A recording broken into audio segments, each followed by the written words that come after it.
में एक गरीब परिवार रहता था। उस परिवार में रामू और उसकी बीवी सीता उसके बेटे चिंटू के साथ रहते थे। उसी गांव में एक तोता भी रहता था। उसका नाम था रघु। वो किस्मत का धनी था। जहां भी जाता वहां किसी भी चीज की कमी नहीं पड़ती थी। एक दिन रघु उड़ते उड़ते उस गरीब परिवार के घर गया। रघु सोचता है, अरे वाह, लगता है यहाँ आज बहुत अच्छा खाना मिलेगा। मैं पेट भर के खाऊंगा। वो एक कटोरी में रखे अमरूद देखता है। अरे वाह, अमरूद मुझे तो ये बहुत पसंद है। मैं तो इसे पेट भर के खाऊंगा। रघु तोता अमरूद खाने ही लगता है। तभी सीता रघु को अमरूद खाते देखती है तो गुस्सा हो जाती है और उसे वहां से भगा देती है। भाग यहाँ से, न जाने कहां से आ जाते हैं। मैं तो परेशान हो गई हूं इनसे। सीता के भगाने के बाद रघु चुपचाप से एक कोने में रहता है। धीरे धीरे उस परिवार की बरकत होने लगती है। एक दिन रामू और सीता खाना खाते वक्त बातें करते हैं। आजकल हमारी बहुत तरक्की हो रही है, काम भी अच्छा चल रहा है। रामू कहता है। इस पर सीता कहती है, सच कहा, भगवान हमेशा ऐसे ही हम पर मेहरबान रहे। बेटा चिंटू भी कहता है, पिताजी मुझे खिलौना लेके दो ना, मेरे सभी दोस्तों के पास है। रामू कहता है, ठीक है, जरूर लाऊंगा। सीता कहती है, कितने खुश है सब, मेरे परिवार को किसी की नजर ना लगे। एक तरफ ऐसी बातें होती हैं तो दूसरी तरफ रसोई में रघु तोता भी अमरूद खाते रहता है। मजा आया, अमरूद खाया, मजा आया, अमरूद खाया, मजा आया।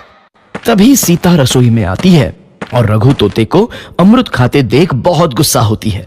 सीता रघु को बाहर निकालने के लिए पिंजरे में अमरूद रखती है। रघु जब अमरूद खाने लगता है तो पिंजरे का दरवाजा बंद हो जाता है और वो उसमें फंस जाता है। मुझे बाहर निकालो, मैं यहाँ फंस गया हूँ, मुझे बचाओ। अगले दिन सीता पिंजरा उठाकर बाहर दूर उस रघु को छोड़ देती है। रघु के जाते ही उनके घर आई बरकत धीरे धीरे कम हो जाती है। उन्हें बहुत घाटा होता है। सीता कहती है, ये क्या हो रहा है, अचानक इतना कैसे बदल गया? अभी तक तो सब कुछ अच्छा चल रहा था। रामू कहता है, लगता है भगवान हम पर रूठ गए हैं। चिंटू भी कहता है, लगता है अब मुझे खिलौने भी नहीं मिलेंगे। और वो रोने लगता है और बाहर चला जाता है। कुछ दिन बाद रघु तोता फिर से उस घर में आता है। वापस आया, मैं वापस आया, अब मैं जमकर अमरूद खाऊंगा। रघु सीधा रसोई घर में चला जाता है और अमरूद खाने लगता है। कुछ देर बाद सीता रसोई में आती है और रघु को देख कहती है, एक तो घर में पहले से इतनी दिक्कत चल रही है और ऊपर से ये तोता मुझे और परेशान कर रहा है। सीता रघु को वहां से भगा देती है। रघु उड़कर किसी कोने में छुप जाता है। कुछ दिन बाद धीरे धीरे उस घर की बरकत वापस आने लगती है। काम भी अच्छे से चलने लगता है। एक रात जब रघु तोता अमरूद खाने जाता है तो पिंजरे में फंस जाता है। ये लोग आखिर चाहते क्या हैं? एक तोते को शांति से अमरूद खाने क्यों नहीं देते? मैं कौन सा चोरी कर रहा हूँ? बस अमरूद ही तो खा रहा हूँ।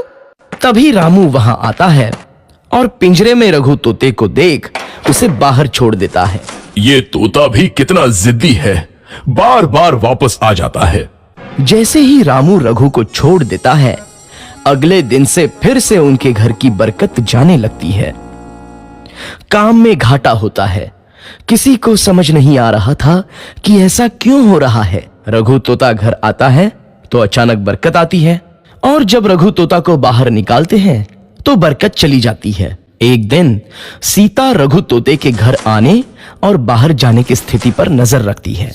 ये तोता जब भी घर आता है तो घर में बरकत आती है और जैसे ही ये घर से बाहर जाता है तो उसी के साथ बरकत भी चली जाती है। कहीं ये जादुई तोता तो नहीं है?